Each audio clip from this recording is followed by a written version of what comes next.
Hello students, ये video BSc part first का membranes का कंटिन्यूड वीडियो है, जिसमें ये थर्ड वीडियो है। आपने इससे पहले रॉबर्टसन के यूनिट मॉडल तक पढ़ लिया है। अब आप पढ़ने जा रहे हैं ultra structure of plasma membrane, जो कि सिंगर और निकलसन के द्वारा दिया गया है 1972 में। इस मॉडल का नाम है फ्लूइड मोज़ेक मॉडल।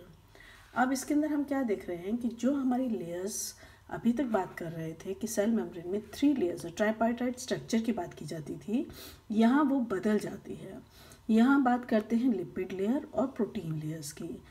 इसमें आपको दिखाई दे रहे हैं ये ऑरेंज कलर में बड़े बड़े स्ट्रक्चर्स, ये प्रोटीन्स हैं। और दूसरी तरफ आप देख पा रहे हैं ये लिपिड लेयर, जिसके अंदर वही हेड और टेल्स आपको दिखाई दे रहे हैं। लिपिड्स के अंदर आप देख रहे हैं कि ये जो प्रोटीन्स हैं वो लिपिड्स के ऊपर हैं या लिपिड के अंदर हैं। तो इसकी वजह से इसका नाम फ्लूइड मोज़ेक रखा गया है। मोज़ेक जिस तरह से अपन देखते हैं कि चीज़ें एक दूसरे में धसी हुई हैं, इसी तरह से आप इसके अंदर जो स्ट्रक्चर्स देख रहे हैं, देखिए ओलिगोसेकेराइड लिखा हुआ है। ये जब प्रोटीन के साथ में प्रोटीन के ऊपर लगा होता है तो ओलिगोप्रोटीन्स कहलाता है। इसी तरह से जब ये लिपिड के ऊपर होगा तो ये ओलिगोलिपिड कहलाएगा। ठीक है, तो इसके अलावा इसके अंदर जो प्रोटीन के स्ट्रक्चर्स अंदर की तरफ दिखाई दे रहे हैं, ये अंदर की तरफ प्रोटीन के स्ट्रक्चर्स, ये अंदर हैं प्रोटीन्स, तो ये प्रोटीन्स इंटेग्रल प्रोटीन्स कहलाते हैं। जबकि जो बाहर की ओर दिखाई देते हैं ये स्ट्रक्चर्स जो हैं ये इसके पेरिफेरल या एक्सट्रिंसिक प्रोटीन्स या एक्सटर्नल प्रोटीन्स कहलाते हैं। इसमें आप देख पाएंगे कि कुछ पार्ट ऐसा होता है जो कि सिर्फ लिपिड के अंदर होता है, ये उसका डोमेन कहलाएगा। ठीक है, अब इसके अंदर जो प्रॉपर्टीज़ हैं मेम्ब्रेन की, वो इस क्वेजी लेयर के अंदर अभी अर्ध तरल अवस्था इसके अंदर देखी जाती है। यानी जो लिपिड्स हैं वो न तो बहुत ज़्यादा सॉलिड होते हैं, न ही वो लिक्विड फॉर्म में होते हैं, बल्कि अर्ध तरल अवस्था में होते हैं। और उसके अंदर ये प्रोटीन्स एक तरह से फ्लोट कर रहे हैं, इंटेग्रल प्रोटीन्स हैं। जो प्रोटीन्स बाहर की तरफ आपको दिखाई देते हैं, इन प्रोटीन्स का मुख्य कार्य होता है बाहर से आने वाले एक्सटर्नल एंटीजेंस को रिसीव करना। वो किसी भी फॉर्म में हो सकता है, एंटीजन के फॉर्म में हो या लिगेंड के फॉर्म में हो या हार्मोन के फॉर्म में हो, कोई सोल्यूट के फॉर्म में हो, तो ये इनको रिसीव करते हैं। जबकि आगे मेम्ब्रेन से अगले सेल तक पहुंचाने के लिए इंटरसेल्यूलर जो स्पेस होती है वहाँ से होकर उसको दूसरे सेल तक भी पहुंचाना है, तो वो कैसे पहुंचेगा? थ्रू दीज सिग्नल्स जो हैं वो उधर पहुंचाए जाते हैं। तो पहले जो सिग्नल उसने लिया होता है उसको वो थ्रू मेम्ब्रेन अंदर लेता है और उसके बाद में थ्रू जंक्शंस वो जो है वो दूसरे सेल तक पहुंचाया जाता है। इसी तरह से सेल की रिक्वायरमेंट्स की पूर्ति की जाती है। सेल में सेल पोर्स भी होते हैं जो कि इसमें मदद करते हैं, उनके जंक्शंस होते हैं। यहाँ पर जो आप स्ट्रक्चर आपने देखा, इसके अंदर क्या हो गया कि हमने लिपिड और प्रोटीन्स को समझा है।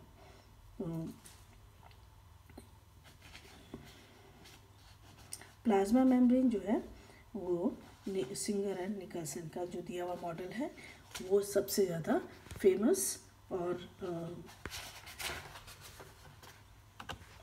इसको मान्यता प्राप्त हुई है।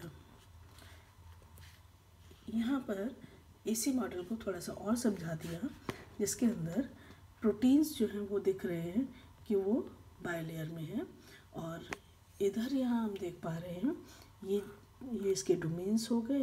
ये इंटीग्रल एक्सटर्नल प्रोटीन है, इन्हें हम इंटीग्रल प्रोटीन्स कहेंगे, अंदर के प्रोटीन्स कहेंगे। बाकी लेयर वो सेम है। Proteins penetrate into lipid by layer. इनके आधार पर, इन प्रोटीन्स और लिपिड के अरेंजमेंट के आधार पर इनके कैरेक्टरिस्टिक्स बने। जैसे ये कहा गया कि स्ट्रक्चर तो आपने समझ लिया, मेम्ब्रेन लिपिड्स और मेम्ब्रेन में फ्लूइडिटी कैसे होगी।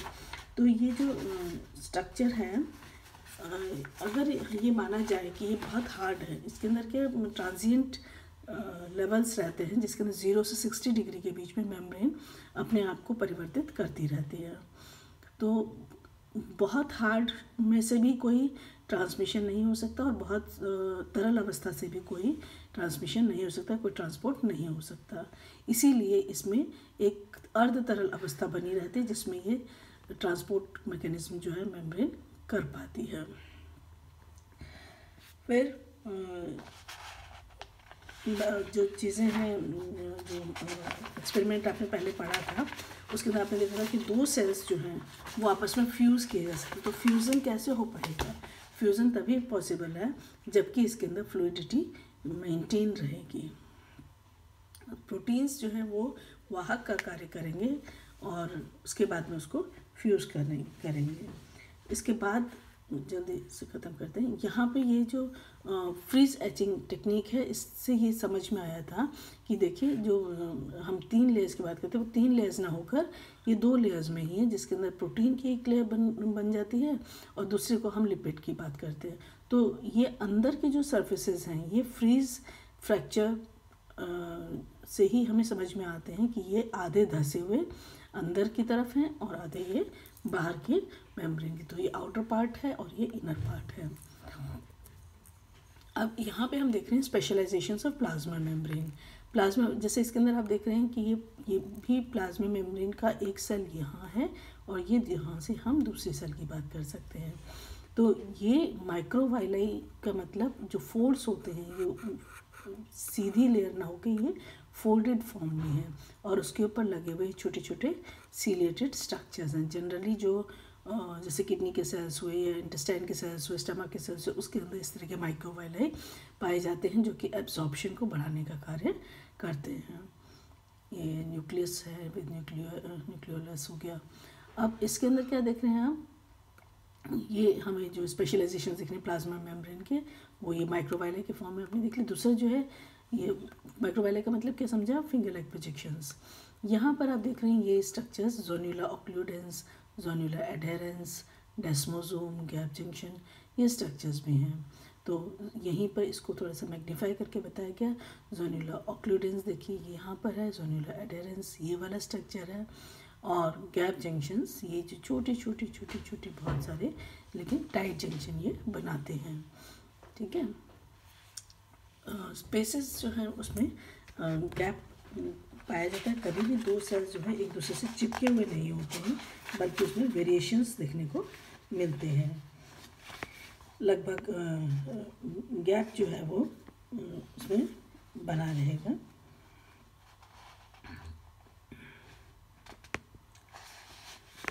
ऐसा माना जाता है कि 10 से लेके 15 एंगस्ट्रॉम तक का गैप इसमें दो मेम्ब्रेन्स के बीच में होता है। यहाँ पे आप देख रहे हैं टाइट जंक्शन। अब टाइट जंक्शन जहाँ पे दो प्लाज्मा मेम्ब्रेन इस कदर पास होती हैं कि वो ऐसा लगता है कि बिल्कुल जॉइंट ही हो रही हैं। यहाँ आप देख सकते हैं ये एक सेल की मेम्ब्रेन है, ये दूसरे सेल की मेम्ब्रेन है, ये बीच में जो प्लेन स्पेस दिख रही है ये उसका स्पेस है, खाली जगह है। लेकिन ये कुछ पॉइंट्स ऐसे हैं जहाँ पे ऐसा लगता है कि ये बिल्कुल चिपकी हुई मेम्ब्रेन है। बेसिकली यहाँ पर ये गैप्स पाए जाते हैं। ठीक है, ये गैप्स ही पोर्स बना देते हैं, फिर सेलुलर पोर्स। इसमें आप देख रहे हैं ये इंटरसेलुलर ब्रिज बन रहा है जो कि ये इन गैप्स को सील कर रहा है। ये गैप्स जो है इनको, ये गैप्स इसमें यहाँ दिखाई दे रहे हैं। इसके अंदर आप देख रहे हैं टोनोफाइब्रल्स हैं, ये लिंकर्स हैं, लिंकर्स। ये देखिए ये लिंकर्स हैं, ये दोनों सेल्स को लिंक करने का कार्य कर रहे हैं। तो यहाँ पर आपने देखिए ये डिफरेंट स्ट्रक्चर्स होते हैं। इसमें और क्लियर करके बता दिया। ये सेल मेम्ब्रेन, देखिए ये सेल मेम्ब्रेन है, ये इंटरसेलुलर स्पेस है, ये जो है प्रोटीन सब यूनिट का पार्टिकल है बाहर, जहाँ से ये पूरी गैप बन जाएगी और ये कोई भी मटेरियल जो आ रहा है वो इस पूरी चैनल से होकर दूसरे सेल में जा सकता है। तो इस तरह से आप इसको समझ पा रहे हैं। ये यहाँ पे आप देखिए इंटरडिजिटेशन ऑफ एडजेसेंट प्लाज्मा मेम्ब्रेन, ये एक दूसरे से चिपक तो ये उंगली नुमा प्रवर्त जो बन गए हैं वो बता रहे हैं। फिर ये सब्सटेंसेस जो चिपकाने का कार्य कर रहे हैं, ये स्पेसेस हैं।